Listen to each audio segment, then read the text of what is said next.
La paracha de Vaera. Et nous sommes dans les semaines de Shovavim Tat. Shovavim Tat, c'est quand tu prends le mot, c'est les débuts des parachiotes. Shin, Shemot, Vaera, d'accord? Bo, Yitro, et voilà. Aussi, alors, ces parachutes, ils sont là pour qu'on répare les fautes de la jeunesse. Ouais. Et il faut faire attention de ne pas perdre ces moments extraordinaires. Je m'explique. Vous allez comprendre au fur et à mesure. Il y a un monsieur avec des histoires. Quand on a une histoire, on comprend le sujet. Il y a un monsieur qui est arrivé après la Seconde Guerre mondiale de la ville de Novardok, qui était en Russie, en Pologne, en 1880. Il est venu, lui, il était en 1880 là, Yeshiva, mais lui, il est venu après 45. Et il a grandi à Bnei Brak, et il raconte à ses enfants, qui sont grands maintenant, ils ont 20 ans, 25 ans, il leur a dit, quand je suis venu à Bnei Brak, les terrains, ils coûtaient pas cher. Le gouvernement a vendu le terrain à presque 1 euro le mètre carré. C'est rien du tout. Mais aujourd'hui, il y avait un monsieur, il a acheté pas mal de terrains avec l'argent qu'il avait, il les a vendus. Maintenant, il est devenu milliardaire. Alors les enfants, ils lui ont dit au papa, mais je comprends pas. Et toi, pourquoi tu n'as pas acheté? Question, hein? Puisque c'était 1 euro. 1 euro, tu peux acheter. Pourquoi tu n'as pas acheté? Il leur a dit, c'est une question que je ne pourrai jamais vous répondre. Je ne sais pas comment vous répondre, vous avez raison. Par contre, je peux apprendre du moussard. À Novardok, ils apprennent du moussard de tout. Quel est le moussard? On va arriver dans l'autre monde, ils vont nous dire, tu pouvais faire des mitzvot avec quelques euros, tu les as gardés. C'est ce qu'il a dit le grand deviné avant de mourir. Il a pris les tzitzit à lui, les tzitzit katan, ils les ont embrassés, ils pleuraient. Ils lui ont dit, les élèves arabes, toi tu pleures? Pourquoi tu pleures? Il a dit, dans ce monde avec 15 euros, je peux acheter le talit katan et tous les 4 pas c'est une misva. Je fais une misva tous les 4 pas. Et dans l'autre monde, même si je vous donnais 1 milliard. Tu as compris? Alors nous sommes dans ces périodes-là, il faut se renforcer. La même chose, il a dit le grand de Vilna. Qu'est-ce qu'il pense le mort au moment où il est mort jusqu'à l'enterrement? Il dit, il a amené que le mort, il regrette pourquoi il n'a pas fait plus. Aïe. Il y avait le Rav Edelstein. Rabbi Yaakov Edelstein qui est mort il y a quelques mois. Il était le Rosh Yeshiva de Ponovitch. Et lui, avant, il était le Rav de Ramat HaSharon. Et comme c'est le Rav, il y a un monsieur qui est mort, il faut que le Rav il vienne, il parle. Il faut faire une oraison funèbre. Alors il est venu, il a demandé à un proche, il lui a dit, mais qu'est-ce qu'il a fait? C'est un monsieur qui profanait Shabbat, faisait rien. Qu'est-ce qu'il a fait de bien dans sa vie? Quelque chose. Ils lui ont dit, voilà, lui il travaillait, il était dans la marine anglaise. Et une fois, le bateau, il a chaviré de la marine anglaise. Et il a vu qu'il était dans l'eau, il allait mourir. Et il a fait un éder à Akadosh Baruch Hu, si tu me sauves, je fumerai jamais de ma vie Shabbat. Au Maroc, il faisait très attention. Il profanait Shabbat, mais il ne fumait pas, ils n'allumaient pas le feu. Une petite chose, il a pris. Il a dit, cette petite chose, je peux l'aider. Parce qu'il y a une discussion. Est-ce que ça marche, la teshuva, sans vidouille ou pas? Est-ce qu'on peut faire teshuva sans vidouille ou pas? Il a dit, voilà, j'ai la preuve d'ici. Ce monsieur, qu'est-ce qu'il a fait?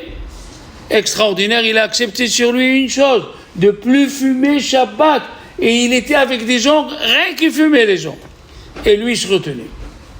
Une chose. Comme tu as dit, une chose. Donne-moi une chose. Il y a un livre qui s'appelle Zera Shimshon. On l'a à la yeshiva. Celui qui lit dans ce livre, Zera Shimshon, il a un problème.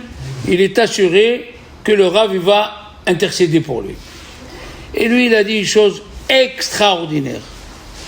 À la fin de la Gemara de Yoma, c'est écrit Amar Be'akiva, Asherchem Israël, Nifni mi atem metaharim, devant qui vous êtes en train de vous purifier, qui pour, ou mi metaharetchem, et qui c'est qui vous purifie?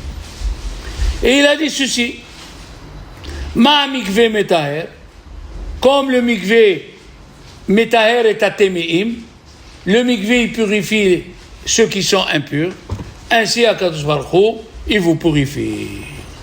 Il a dit, je ne comprends pas, qui on doit faire dépendre de qui? Le petit au grand ou le grand vers le petit? Fallait dire comme Akadosh Baruch Hu, il vous purifie, même le mikveh. Mais pas comme le mikveh, il vous purifie, même Akadosh Baruch Hu. C'est quoi cette histoire? C'est pas logique ça. Et il a dit que ça veut dire Ma mikveh metaher et atemim, comme le mikveh il purifie ceux qui sont impurs, et qui va purifier? Fallait dire comme le mikveh il purifie. Qu'est-ce que ça veut dire etatemim? D'accord? Et puis qu'est-ce qu'on a besoin de tout ça? De Rabbi Akiva et de... C'est écrit Ki bayom hazeh yechaper alechem netaher etchem mikol hatotchem lifnei Hashem titaru. Nora de Givort, ce Dvar Torah, il vaut 1 milliard. Il vaut 1 milliard. J'ai lu cette Gemara pendant des années et j'ai jamais posé la question. Je savais que tu dois aller toi au mikvé, ça veut dire que tu dois faire l'effort de faire. Mais les 3 questions qu'il a posées sont très fortes. Et lui, il a amené une chose fantastique. Il y a un monsieur, dans la Gemara de Brachot, Perek Gimel, un monsieur, il est zov, il est malade. Le liquide séminal, il sort tout seul. Il est malade. Maintenant, celui-là, qui est malade, il ne peut pas se purifier, il faut 7 jours. Le soir, il a dormi, et il a eu, le pauvre, il a été souillé. Il a eu Zera al-Batala. Est-ce qu'il faut qu'il aille au mikvé ou pas? Si un jour il a ça, un jour il... Non, lui il est impur, il est zov. Ouais, j'ai compris. Il est zov. Le zov, quelle est la tahara? 7 jours, tu n'as pas compris, tu vas voir. Le zov, la pureté c'est 7 jours. Et le Baal Keri, 1 jour, il va au mikvé, il sort. À quoi ça lui sert d'aller au mikvé? Puisque dès qu'il sort du mikvé, il est encore tamé. C'est la question de la Gemara. Aïe, aïe, aïe, aïe, aïe. Qu'est-ce que dit la Gemara? Qui va au mikvé. Même quand il ressort du mikvé, il est encore tamé. Il a enlevé une petite chose de lui. Une toute petite chose. Alors maintenant, il dit, on comprend ce qu'a dit la Gemara. Ma mikvé metaher et atemeim. Comme le mikvé, il enlève la toum'a de celui qui est tamé. Qu'est-ce que ça veut dire? Quelqu'un il va rester tamé. Il va rester tamé. Mais le fait de rentrer au mikvé, ça va lui enlever un petit peu. Même Dieu, si tu fais un petit peu de tchouva, il te pardonne. Aïe, aïe, aïe, aïe, aïe, aïe. Même Dieu, si tu fais un petit peu. Alors là, tu peux pas l'apprendre. Parce que c'est écrit Mikol Hatotchem. Parce que là-bas, c'est écrit qu'il faut faire tchouva de tous tes péchés. Alors la Gemara nous apprend. Oh putain, c'est extraordinaire ce livre Torah. C'est extraordinaire.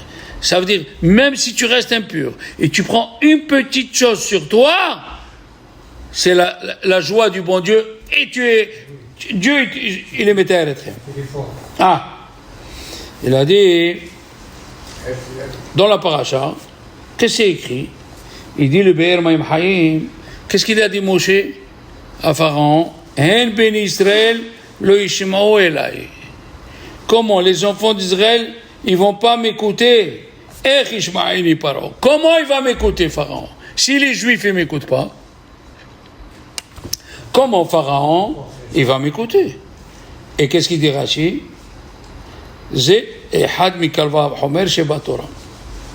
Ça fait partie des Kalva Homer qui sont dans la Torah. Alors il pose la question, mais c'est écrit juste avant, Léon. Velo Shamuel el Moshe, Mikotzer ou Me'avoda Kasha. Ils n'ont pas écouté à Moshe parce qu'ils avaient du travail en plus. Alors qu'est-ce qu'il dit Moshe? Hen ben Israël lo ishme'u elai. Ils m'ont pas écouté.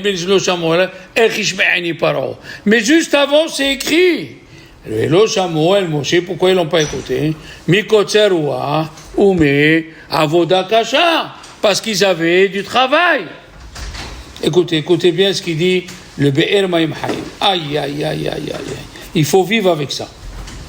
Il a dit Moshe Rabbeinu à Dieu, si les Juifs, parce que qu'est-ce que c'est? Bemida chata moded kach modedim lo. Comme tu te conduis toi, on se conduit. Je m'explique. Si tu te conduis avec Dieu, quand tu es en bonne santé, alors tu viens à la synagogue. Quand tu es en bonne santé, tu viens à la synagogue. Et quand tu es malade, pas grave, tu restes au lit. Alors Dieu aussi, Azizo, quand tu vas lui demander quelque chose, il va faire comme toi. Tu te conduis avec lui, avec le naturel, avec la nature. Il te soignera avec la nature, pas plus. Mais si tu te conduis avec Dieu, les malameateva, tu te conduis avec Dieu au-delà de la nature, tu fais un effort plus que tu fais. Alors Dieu aussi, il se conduit avec toi, les malameateva. Comment? Il a dit, Moshe Rabbeinu, à Dieu, les Juifs, ils ne peuvent pas m'écouter. Ils ont dans Avoda Kasha. Ils n'ont pas fait d'effort pour s'arrêter et m'écouter. S'ils auraient fait un effort, surhumain de m'écouter, alors même que Paro, il ne doit pas m'écouter, il m'écoutera. Les Malameateva. Mais comme eux, ils ne m'ont pas écouté, alors Paro aussi ne m'écoute pas. Vous avez compris comme c'est extraordinaire. C'est ça ce qu'il lui a dit Dieu dans la paracha de Tetzavé. Là-bas, les commentateurs, ils disent, dans Terouma, c'est écrit Vikrouli Terouma. Prenez une Terouma pour Dieu. Mais dans Ve'ata Tetzavé, c'est écrit Vikrou Elecha Shemen Zayit, qui prennent pour toi. Ça veut dire qu'ils prennent pour toi. Dis aux enfants d'Israël qui montent de degré, qui deviennent comme toi. Les Malameateva. Ne reste pas dans la nature. Ah, je suis fatigué, tu restes au lit. La même chose, le bon Dieu, il se conduira comme toi. Quand tu te conduis les Malameateva, comme ils ont fait les Hashmonaïm, ils étaient peu, et ils ont donné leur vie à Dieu. Alors Dieu aussi, ils étaient peu, ils ont gagné 60 000. C'est ça.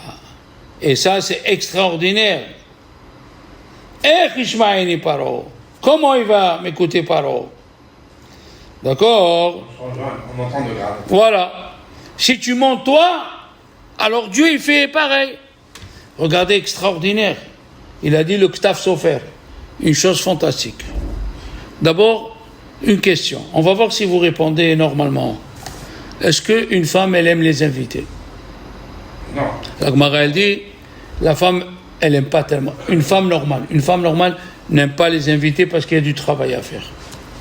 Surtout à l'époque, il fallait moudre le blé, il fallait tamiser. Pour faire du pain, il faut 4 heures. Quand sont venus les anges chez Abraham, qu'est-ce qu'ils sont venus? Il y a un qui est venu lui annoncer quoi?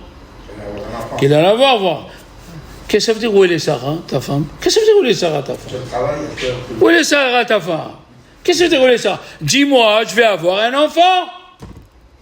C'est ça la nouvelle, non? Elle a dit, les anges, ils savaient que Sarah, elle ne devait pas avoir d'enfant. Et ils voulaient voir si elle a fait quelque chose plus que sa nature. Il a dit à Abraham, elle est dans la cuisine et prépare à manger. Ah, si elle fait plus que ce que les femmes y font, alors elle aura un enfant. C'est pas fantastique ça? C'est fantastique. C'est fantastique. Mamash. Il a dit, Rabbi Yaakov Ganinsky, il a écrit 5 livres, il est de la yeshiva de Novardok. Et il a raconté une chose extraordinaire. Il est passé dans une maison pour les gens qui sont fatigués de la tête. Il y avait 2 juifs. Ils lui ont dit, viens. Il est arrivé, et les 2 juifs lui ont dit, Arabe, c'est pas notre place ici. On ne doit pas rester là. Nous, on est en bonne santé. Ils ont commencé à parler pendant 1 heure. Alors, à la fin, il y a un, il lui a dit, Arabe, essaie de nous sortir de là, parce que bientôt, il y a Mashiach. Alors, il lui a dit, pourquoi la Géoula, elle tient sur toi? Il a dit, la Géoula, elle tient sur moi. Après 1 heure qu'il était normal, le monsieur, il a parlé normal. Il a dit, parce que moi, c'est le Mashiach. Le monsieur, il a dit, moi, c'est le Mashiach. Et le deuxième, il a dit, non, le Mashiach, il ne peut pas venir seul. Il faut que Dieu, il aide. Et moi, je suis à la place de Dieu. Donc, 1 heure, ils ont discuté normalement. Et à la fin de la discussion, fâche-la. La même chose, il a dit, nous sommes dans les périodes de Shovavim. Il faut faire attention de ne pas faire comme ces gens-là, de continuer dans, comment on dit en français, l'ornière de la routine. Et non, il faut essayer de faire quelque chose de plus fort. Écoutez bien. Nos chachamim, ils disent, qu'est-ce qu'il a dit, Moshe à Aaron? Jette ton bâton. Il a jeté le bâton. Qu'est-ce qui est devenu? Il est devenu serpent. Attends, non, Léon, 1 minute. Qu'est-ce qu'ils ont fait, les Paro? Il a appelé sa femme. Il a appelé ses petits-enfants. Et aussi, ils ont rendu leur bâton serpent. Qu'est-ce qu'il a dit maintenant? Il leur a dit, aïe. Il a dit, écoutez bien, le bâton, d'où il vient d'abord le bâton? De Moshe. Depuis Adam Arishon. Il a été créé la veille de Shabbat. Il y a 10 choses qui ont été créées la veille de Shabbat. J'explique. Il a dit le Maharal de Prague, moi je ne savais pas. Je l'ai découvert dans le Maharal de Prague. Toute chose qui est très, très, très sainte matériellement, elle a été créée juste à côté du Shabbat qui est 1/60 de Olam Haba. Parce qu'il est très saint. D'accord? Il a dit, quelqu'un qui se conduit comme le serpent, sous le soleil, il est comme ça. J'arrive pas à me lever. Je peux pas. Il y a des gens comme ça. Il y a des gens comme ça. Et dans ce bâton, il y avait le Shema Meforash. Il y avait le nom de Dieu ineffable, plus les 10 plaies. Detzar, Adash, Be'ahav.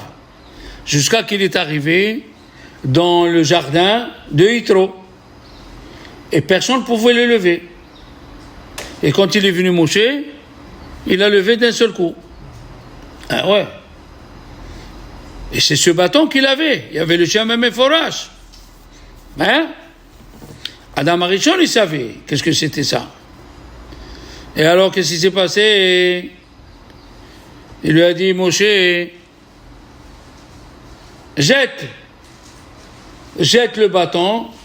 Il a jeté le bâton, il est devenu serpent. C'est quoi le message? Tu vas tomber par terre, Léon.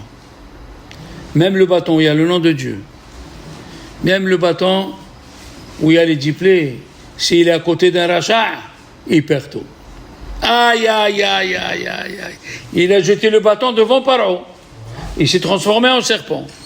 Ça veut dire quoi? Que même un bâton où il y a le Shema Meforash, où il y a les 10 plaies, le fait qu'il est approché à côté de Paro, il ne devait rien du tout. Fais attention les amis que tu as. Fais attention que les amis que tu as. Maintenant, les Chachamim, ils posent une question fantastique. Il a jeté le bâton, il est devenu serpent. Hazak.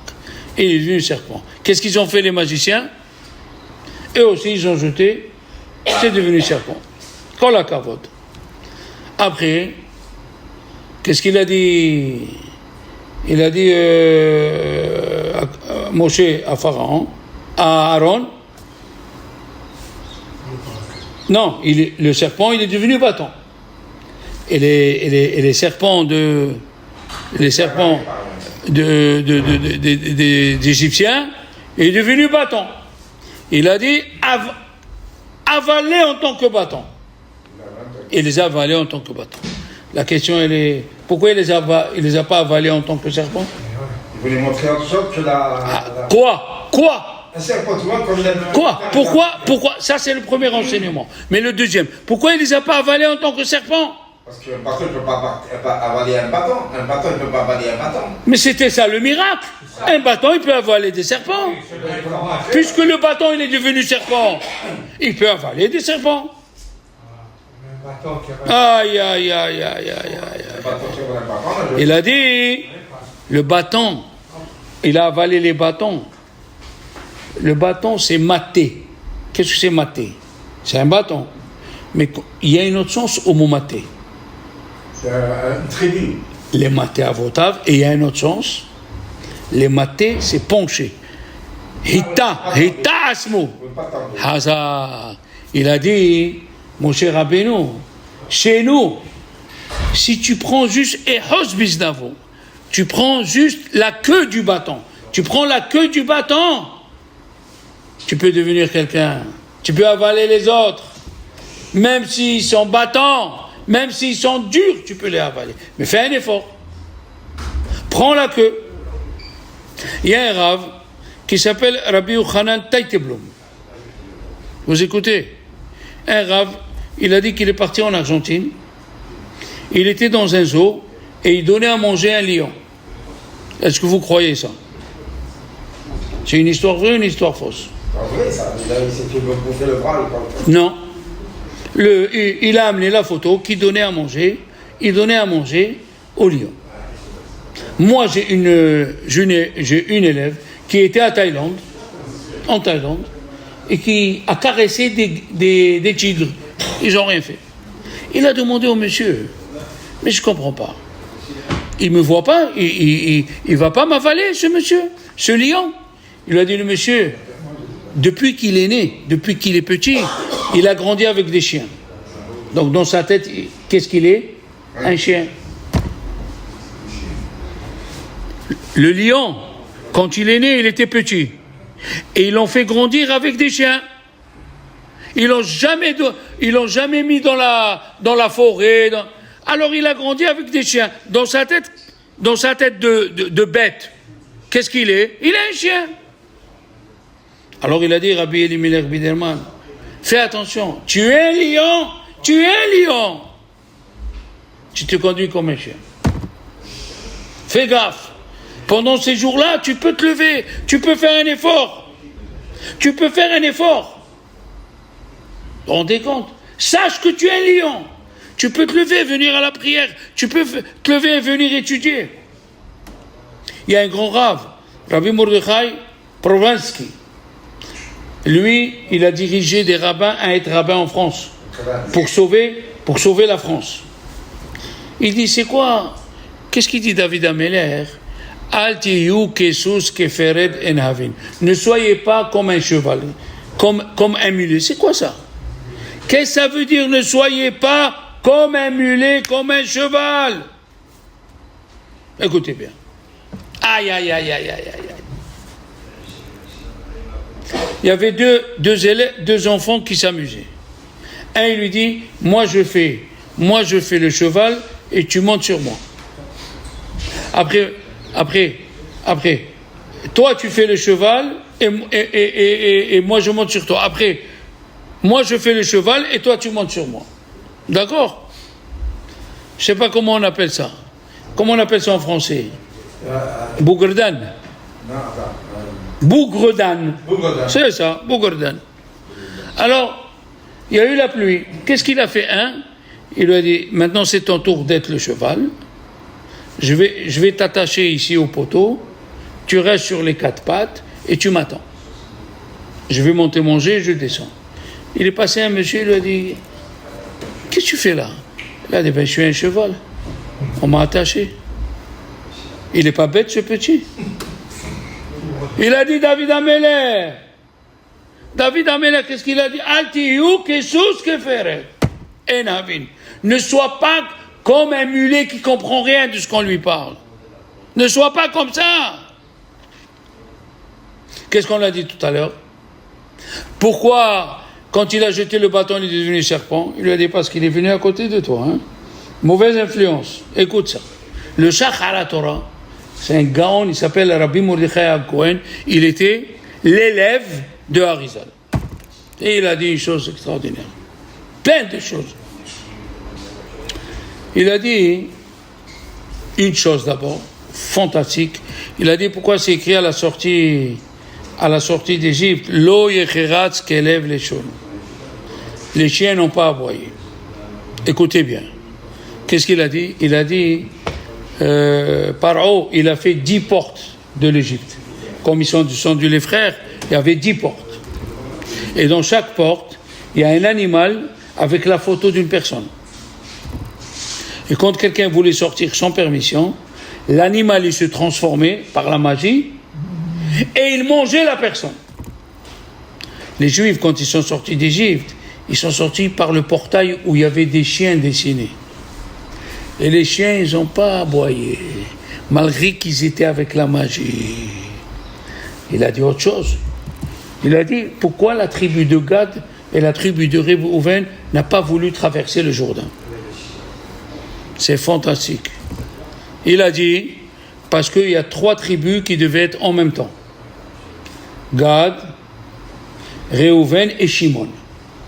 Tu écoutes, Gad, Réhouven et Shimon, c'était le drapeau de Réhouven. Degel Mahane Réhouven, quoi? Réhouven, Gad et Shimon. Qu'est-ce qu'ils ont dit, Gad et Réhouven? On ne veut pas traverser, on ne veut pas prendre notre part à côté d'un bagarreur. Shimon le bagarreur. Mais tu t'imagines? Je ne veux pas être à côté d'un bagarreur. C'est extraordinaire. Hein? Magnifique.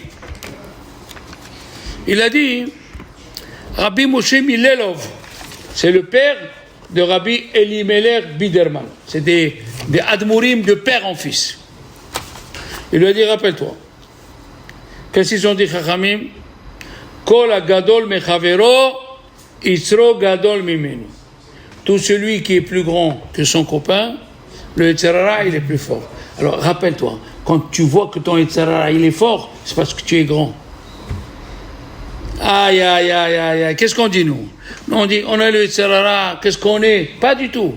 Si tu as le Yetzirah plus que ton copain, Kol agadol mechavero, tout celui qui a le Yetzirah plus que son copain, Yisro gadol mimeno. Ça veut dire que ton Yetzirah, s'il est fort, c'est parce que tu es plus fort que ton copain. Sache que tu es un lion. Sache. Il a dit, Rabbeinu Arizal, que les Asara Makot qu'on a eu, on sait que dans la Kabbalah, il y a Asara Sefirot. Il y a 10 Sefirot. Et les Asara Makot, et même dans la Touma, sachez-le, dans la Touma, aussi, il y a Asara Sefirot chez Touma.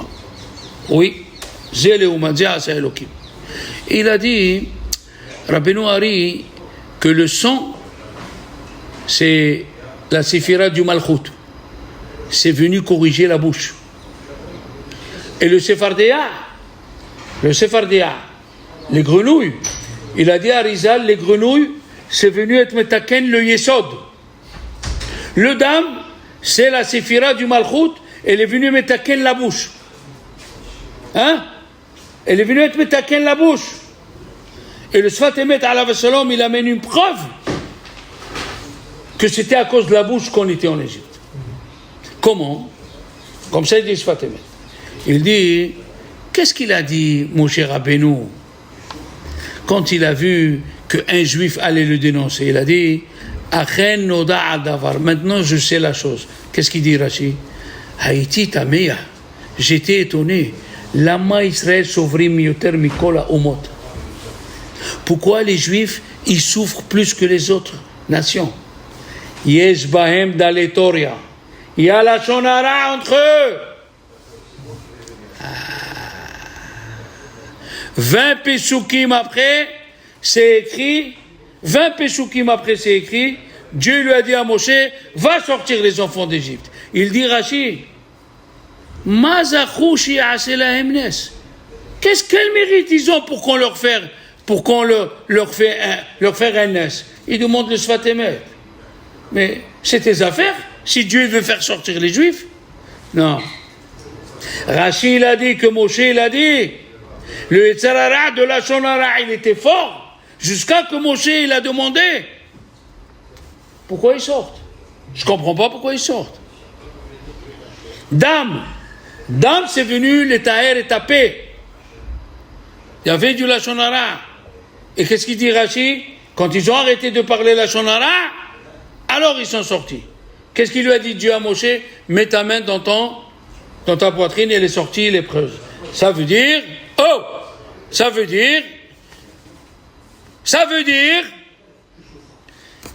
qu'ils ont arrêté de parler Lashon Hara. Ça veut dire qu'ils ont arrêté de parler Lashon Hara. Et puisqu'ils ont arrêté de parler Lashon Hara, alors ils peuvent sortir. Tellement ce péché-là, il est très fort. Lashon Hara. D'ailleurs, regardez, c'est extraordinaire. Comment il s'appelle Paro? Quand tu prends Pera, la bouche, elle est mauvaise. Et comment il s'appelle le Korban? Korban Pesa, la bouche, elle est propre. La bouche, elle est propre. Comme ça, il dit le Al-Shir. Oui, parce qu'il y avait entre nous la Shonara, et c'est à cause de ça qu'on est descendu en Égypte. Tsefardéa, qu'est-ce qu'il a dit? C'est le Yesod, c'est le Malchut. Alors, le Dam, c'est Malchut. Tsefardéa, c'est le Yesod. Aïe. Il a dit le Yesod, c'est quoi? C'est la Mila.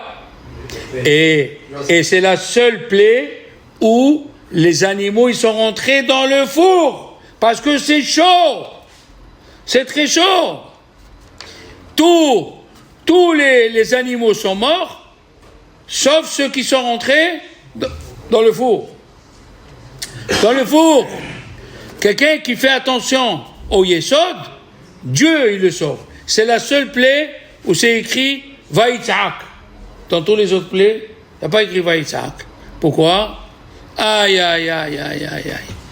Parce que le Yesod du feu, il est partout, dans les chambres, dans les magasins.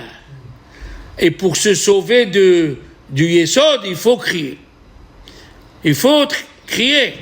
Et pourquoi? C'est écrit Vativ Asha Aretz. C'est la seule plaie où c'est écrit, où ça sent mauvais. Comme le Zera. Ils sont mauvais. Aïe.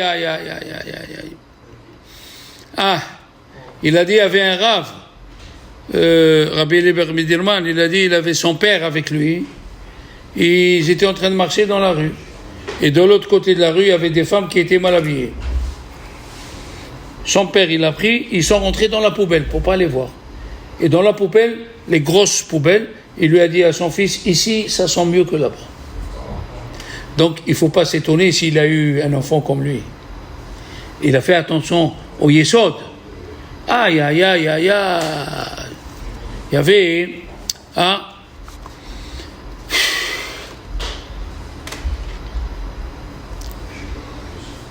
Il y avait un Rav de Novardok, c'est le Sabami de Novardok, il donnait un exemple extraordinaire. Écoutez cet exemple.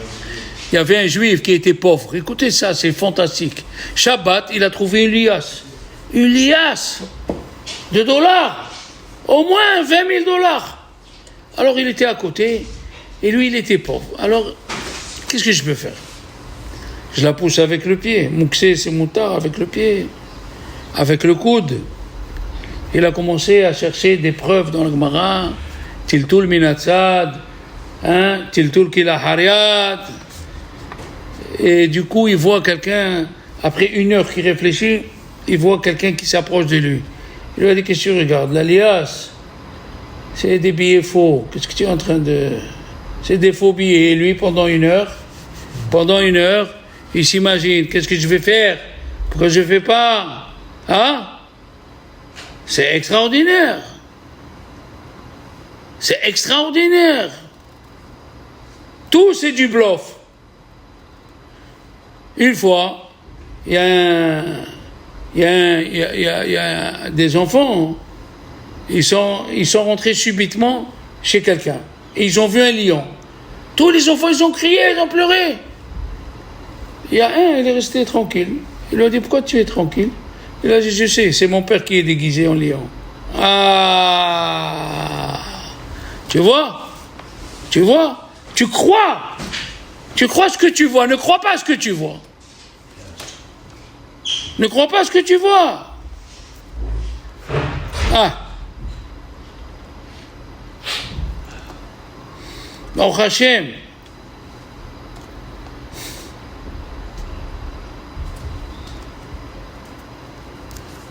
Alors les enfants, regardez, on est dans cette période-là.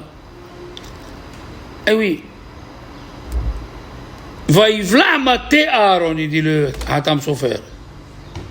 Moshe, Moshe il a dit, jette le maté. Vaïvla nes betoch nes. Comme ça il dit le Hatam Sofer. Nes betoch nes. Mais il demande à Kadosh Baruch Hu, Lo avid nissa le hinam. Dieu il fait pas un nes pour rien du tout. Hein? Il a dit, pourquoi il n'a pas avalé en tant que serpent? Il était serpent, il avale serpent. Parce que Paro, il se prenait pour qui? Le Dieu. Mais pour qui il se prenait? Pour un serpent. Comme il se prenait pour un serpent, s'il aurait avalé en tant que serpent, il dit, c'est moi qui l'ai avalé. Ah! Qu'est-ce qu'il a fait Dieu? Il a renversé, il a dit, en tant que bâton, il va t'avaler. Donc, mes amis, voilà quelques idées pour la paracha de se renforcer. Que Dieu l'envoie réfoua chez les tous les malades. Amen.